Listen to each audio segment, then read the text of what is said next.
Hello guys, this is Nayan and welcome back to the new video.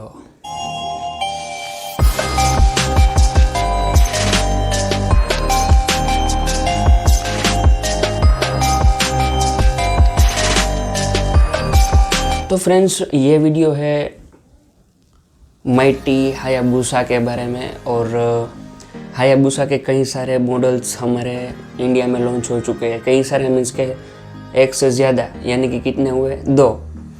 और तीसरा model है जो India में लॉन्च नहीं हुआ है, तो वो अभी आपके सामने है।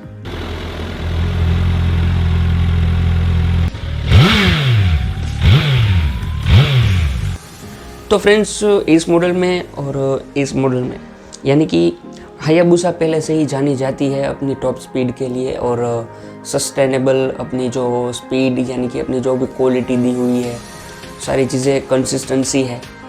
आप इस बाइक को 300 पे टच करा सकते हो और उसकी वीडियो भी कई सारे लोगों ने 300 पे टच करा रखी है, ठीक है। तो आप लोग देख सकते हैं यूट्यूब पर सर्च करके कि 300 प्लस, यानी कि 300 की स्पीड पे हायाबुसा ने कितने रिकॉर्ड तोड़े हुए हैं।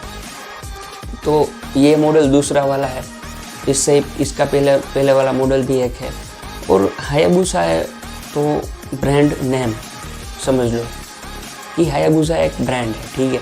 और हायाबुसा पहले से ही जानी जाती है एक फैल्कन के लिए। फैल्कन यानी कि हायाबुसा वो वर्ड है जिसको हम बोलते हैं कि हमने कई सारी बार देखा होगा कि आसमान में चील उड़ती है। तो वो जब ऊपर आसमान से जब शिकार करने के लिए धरती पे आती है, तो ऊपर से नीचे तक पहुंचने की जो स्पीड होती है ना, वो 300 टच हो जाती है। इसलिए इस बाइक का नाम भी उन लोगों ने रखा हायाबुसा, जो कि जापानीज लैंग्वेज में नाम है। तो फ्रेंड्स, हम 3rd जनरेशन हायाबुसा की बात करें तो उन लोगों ने क्या किया कि हमारे साथ स्कीम कर दी, यानी कि हमारे नहीं पूरे वर्ल्ड में उन्होंने एक स्कैम सा कर दिया। स्कैम माने कि जो हायाबुसा 2020 में लॉन्च होने वाली थी, यानी कि जापान वालों को ऑलरेडी पता ही था कि कोरोना 2020 में आने वाला है, इसीलिए उन लोगों ने स्पेशली 2020 में लॉन्च नहीं करी बाइक। तो ये एक भी तुक्का लगाया हुआ है, वही ऐसी बात है। ये है 2010 की बाइक जो 2010 में लॉन्च हुई थी, ये हायाबुसा लास्ट, ठीक है।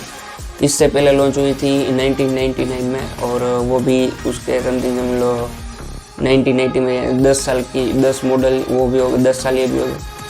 तो जब वो लोग समझ लो आप एक बाइक परचेस करते हैं, ठीक है। पहले मॉडल में क्या था, बाइक में ABS नहीं था।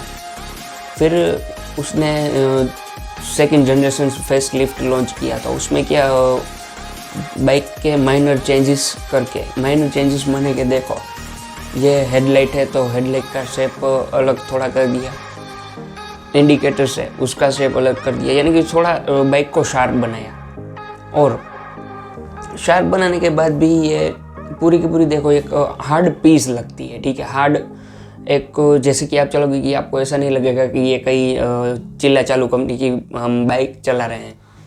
और यहाँ पे भी रूफ दे दी, जो कि उससे अभी जो ये हायाबुसा थी उसमें क्या था कि ABS ऐड करके दिया था 2nd जनरेशन में। तो फर्स्ट हायाबुसा में भी 6 गियर आते थे, 2nd में भी 6 गियर, 3rd में भी 6 गियर ही आते हैं।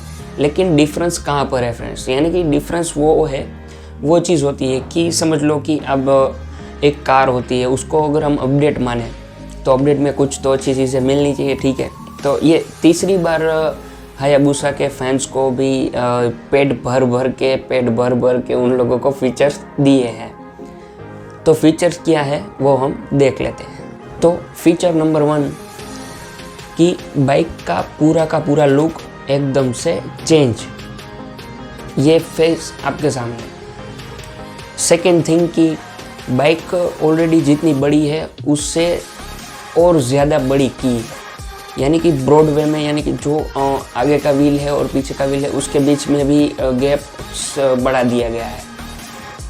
3rd ट्विस्ट, यानी कि 3rd डिफरेंस क्या है पुरानी हायाबुसा से नई हायाबुसा में, ठीक है, कि क्विक शिफ्टर दिया है और ऑटो ब्लिपर दिया हुआ है, यानी कि आप बिना बाइक में क्लच करे आप उसके गियर शिफ्ट कर सकते हैं, ठीक है। तो उसको बोलते हैं quick shifter and auto blipper, ठीक है। फोर्थ सबसे बड़ा चेंज ये है कि आगे की जो हेडलाइट और पीछे की टेल लाइट दोनों को फुल्ली फंक्शनल एलईडी लैंप दिए गए हैं 3rd जनरेशन में। यानी कि आगे की ओर जो इस मॉडल में यहाँ पे येलो लैंप है, तो हेलोजन लैंप नहीं है। इस 3rd जनरेशन हायाबुसा में फुल्ली एलईडी फंक्शनल लाइटिंग दी गई है। और दूसरी खासियत है कि उसकी पूरी की पूरी चेसिस चेंज कर दी गई है, चेसिस चेंज। और फिर दूसरी चीज़ की उसकी थ्रोटल बॉडी है, यानी कि जो जहाँ से हमारी बाइक सांस लेती है और पेट्रोल इंजेक्ट होता है, वो पूरी की पूरी बॉडी को भी चेंज करा गया है। फ़ोटो आपके सामने है। उसको चेंज करने के बाद चौथा बड़ा बेनिफिट है कि उसमें क्रूज़ कंट्रोल दिया गया है। क्रूज़ कंट्रोल आपकी मान लो कि आपने एक सस्टेन स्पीड फिक्स करके रखी है, या 120 माइल्स पर आवर या फिर 130 किलोमीटर पर आवर, जैसे भी विदेश में माइल्स पर आवर होता है, इंडिया में किलोमीटर पर आवर होता है। तो उसमें क्या होता है कि आप एक स्पीड रख के फिर आप लॉन्ग रूट में एक आराम ले सकते हैं। जो राइडर बाइक चला रहा होता है उसको थ्रोटल करने की ज़रूरत नहीं है, बाइक उसी स्पीड पे कंटिन्यूसली आगे बढ़ती रहेगी।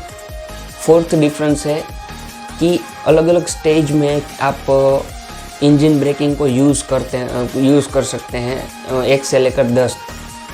तो इंजन ब्रेकिंग के भी सारे ऑप्शन आपको 1 से 10 तक मिल गए हैं। 6th चेंज ये है कि बाइक में, पुरानी वाली बाइक में क्या थी कि 3 स्पोक्स यानी कि 3 मैगव्हील होते थे, यानी कि 3 की समझ लो ना कि एक और लुक मिल रहा था। उसको ही कॉपी करके बाइक बनाई थी कावासाकी ने कि ZX-10R और BS6 में। हम सभी लोग यही सोच रहे थे कि 2020 में BS6 कावासाकी ZX-10R लॉन्च हो गई, लेकिन हायाबुसा क्यों नहीं। तो उसका यही एक रीज़न है कि प्रीमियम चीज़ें होती है और वो प्रीमियम टाइम में ही लॉन्च की जा सकती है। ऐसे ख़राब हालत में इन लोगों ने बाइक को लॉन्च नहीं किया। तो टायर में भी चेंज है कि जो 3rd जनरेशन बाइक है उसमें 7 स्पोक्स व्हील है, यानी कि ये 3 है उसकी जगह 7 स्पोक, और उसको बैलेंस करने में भी बड़ी आसानी होगी। यानी कि क्या होगा कि एक्सीडेंट में समझ सकते हो कि गैप बड़ा हो व्हील में, तो वहाँ से रिंग बैंड हो सकता है इसमें, तो वो प्रॉब्लम भी सॉल्व कर दी। लेकिन कैसे कोई चांस है नहीं, लेकिन फिर भी एक सेफ्टी तो है ही है। और एक और बताया गया है कि अभी तो इंडिया के मुताबिक कई सारे लोग प्राइस गेसेस कर रहे हैं कि 17 या 18 लाख में लॉन्च होगी, या फिर कई लोग बोल रहे हैं कि 21-22 लाख में लॉन्च हो सकती है। लेकिन मुझे भी अभी एक प्राइस कॉन्फिडेंस नहीं है कि एग्जैक्ट प्राइस क्या रहने वाली है बाइक की इंडिया में, और प्राइस फिगर आउट होगा तो मैं डिस्क्रिप्शन में अपडेट आप सबको दे दूंगा। और उसके बाद क्या है दूसरा डिफरेंस कि बाइक को फुल्ली इलेक्ट्रॉनिक्स उसमें भर के दे दिए गए हैं 7th अपडेट।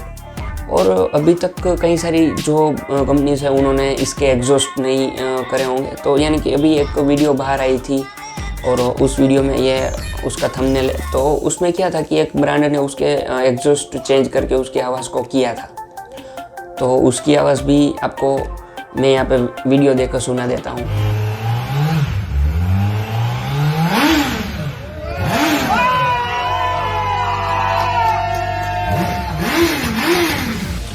तो उसके बाद दूसरा डिफरेंस क्या है कि बाइकर की जो बॉडी है पूरी की पूरी, ये आप देख सकते हैं कि जब भी बाइक फुल स्पीड में जाती है तो ये पूरी की पूरी बॉडी क्या कर लेती है, राइडर को अपनी आँख में ढक लेती है। तो उसको क्या बोलते हैं कि बाइक पूरी की पूरी एरोडायनामिक शेप में बना दी गई है।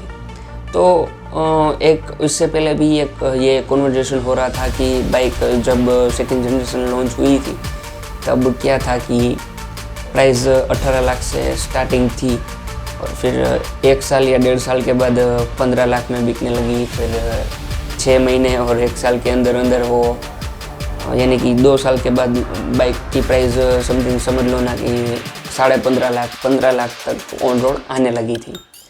तो मैं भी यही समझ रहा हूँ कि पूरी की पूरी अब जो हो सकता है कि 18 लाख में बाइक आ रही थी वो भी धीमे धीमे उसके प्राइस इंक्रीज़ होने की जगह डिक्रीज़ हो सकता है। तो फ्रेंड्स, ये थी पूरी की पूरी हायाबुसा 3rd वर्जन की कहानी। और मैं कुछ भूल रहा हूँ तो आप मुझे कमेंट करके ज़रूर से बताना। अगर आपको ये वीडियो अच्छी लगी हो तो वीडियो को कर देना लाइक, वीडियो को शेयर भी करना है, और like share and subscribe. Thank you so much, धन्यवाद।